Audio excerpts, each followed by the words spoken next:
सहनशील तभी बनोगे जब ये जान पाओगे कि कोई और है ही नहीं है। जब तक और दिखाई देता है तब तक तुम सहनशील हो ही कैसे सकते हो? और दिखाई देगा तो सहनशील हो पाओगे क्या? और कोई है क्या? अनुकूलता प्रतिकूलता की सत्ता है क्या?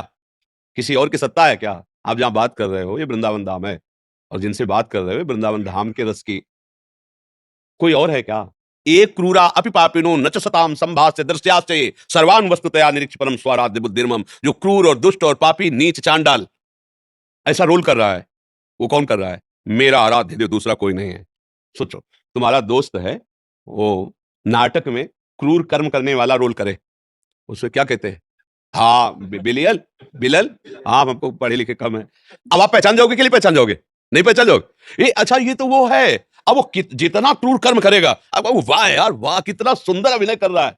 लेकिन तुम जानते हो बहुत प्यारा आदमी है, बिल्कुल नशा नहीं करता, बिल्कुल किसी को दुख नहीं देता। क्या अभिनय किया यार, एकदम पूरा। खुश हो जाओगे ना, ऐसे ही भक्त खुश होता है। क्या अभिनय कर रहे हो ठाकुर, मुझे पता है, जितने भी रोल कर रहे हो सब आप ही कर रहे हो, दूसरा कोई नहीं। मत्ता परतरम नान्यत किंचित अस्ति धनंजय, मेरे सिवा किंचित मेरे। देखो, एक नाटक है जिसमें बहुत है, लेकिन ये नाटक ऐसा है कि वही डायरेक्टर है, वही मंच है, और वही कला है, और वही कलाकार है, और वही देखने वाला है, और वही दिखाने वाला है। प्रश्न कहां रहा है? अब इतनी जब अगर ज्ञान वृत्ति नहीं होगी तो अध्यात्म मार्ग में हो ही नहीं, और अध्यात्म मार्ग में नहीं तो सहन करना कोई हलवा खाना नहीं है।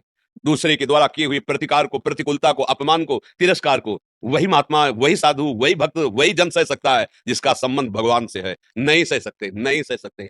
क्योंकि जब इस समझ में अहंकार को आएगा कि मुझे नीचा दिखाया जा रहा है, तो जो भी पावर उसको समझ में आता है सारा पावर झोंक देगा। और जब ये समझ में आ रहा है कि वाह, आप समझ में आ रहे हो मालिक, कौन कौन से रूप रख के आ रहे हो, क्या कुछ भी कर लो, हमारी नेत्र से बच नहीं सकते, अब तुम छुप नहीं सकते। किसी सूझ वाली आंख ने पहचान की, कण कण में झांकी भगवान। ओ मेरे लाल जी, मेरे प्रीतम, कहां गुस्सा आएगा, कहां गुस्सा है? एक बार एक ऑफिसर घर आया, पत्नी का पता है आपको, घंटों से इंतजार कर रहे हो, आप इतना विलंब क्यों कर दिए?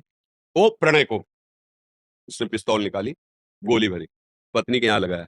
ऐसे बोले बताऊं? बोले हमें डर नहीं लगता तुम्हारी धमकियों से। बोले क्यों? पिस्तौल असली है, गोली असली है। बोले तुम मेरे प्रीतम हो, इसलिए तुम मजाक कर रहे हो, तुम कर ही नहीं सकते। बोले निकाला जी, समझ रहे हो ना?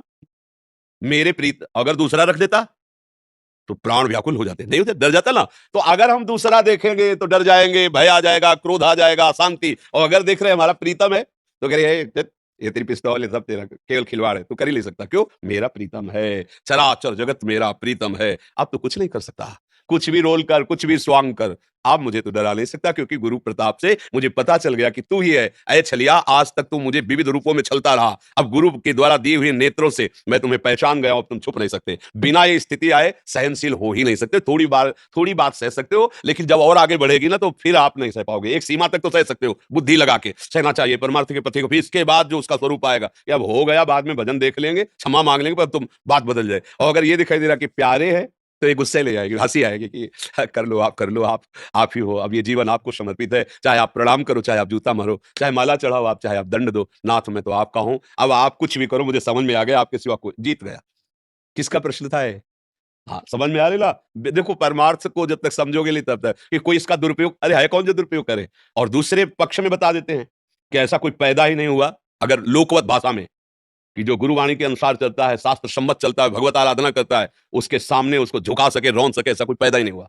अगर हमसे कोई अपराध हुआ है तो उसका दंड देने के लिए भगवान कोई रूप धारण करके हमें नीचा दिखाएंगे थोड़ी देर, इसके बाद अगर हमारा कोई अपराध नहीं है, हमसे भी गलतियां होती रहती हैं, तो ऐसा हो सकता है। अगर ऐसा नहीं है तो कोई ऐसा पैदा नहीं हुआ कि रोम भी झुलसा दे। 5 वर्ष का बालक प्रहलाद और त्रिभुवनपति हिरण्यकश्यप, वो हार गया कि करूं तो क्या करूं इसका, कैसे, मतलब क्या करूं, समझ में नहीं आ रहा उसके, हर कुछ करके हार गया। और वैसे मुस्कुराता हुआ प्रहलाद उत्तर देता है, दैत्यराज। पहले पिताश्री कहते थे, जब देखा भगवान का विरोधी है तो दैत्यराज करके संबोधन किया। तुम जिस भगवान को समझना चाहते हो तेरे में है, खड्ग में है, खम्भ में है। प्रहार किया, घूंसे फाड़ के खंभा ऐसा रूप प्रकट हुए, हम फेंक दिया तलवार और ढाल मूर्छित होकर गिर गया, केवल देख के। ऐसा भगवान का स्वरूप। तो ये देखो परमार्थ है, इसमें बातों से तो विजय नहीं मिलेगी, इसमें चलना पड़ेगा। नाम जप करो, अच्छे आचरण करो, बुराइयों से बचो, दूसरों को सुख पहुंचाओ, सब में भगवत भाव करो, अभी आनंद आ जाएगा, सारे पाप नष्ट हो जाएंगे। हृदय हृदय जो जलता रहता है वो पाप है, वो जलाते हैं। और जब निष्पाप हृदय हो जाता है, एक फूल जैसा रहता है, एकदम आनंद, एकदम आनंद। क्योंकि हमारा स्वरूप है ना सहज सुख राशि, ईश्वर अंश जीव अविनाशी, चेतन अमल सहज सुख राशि।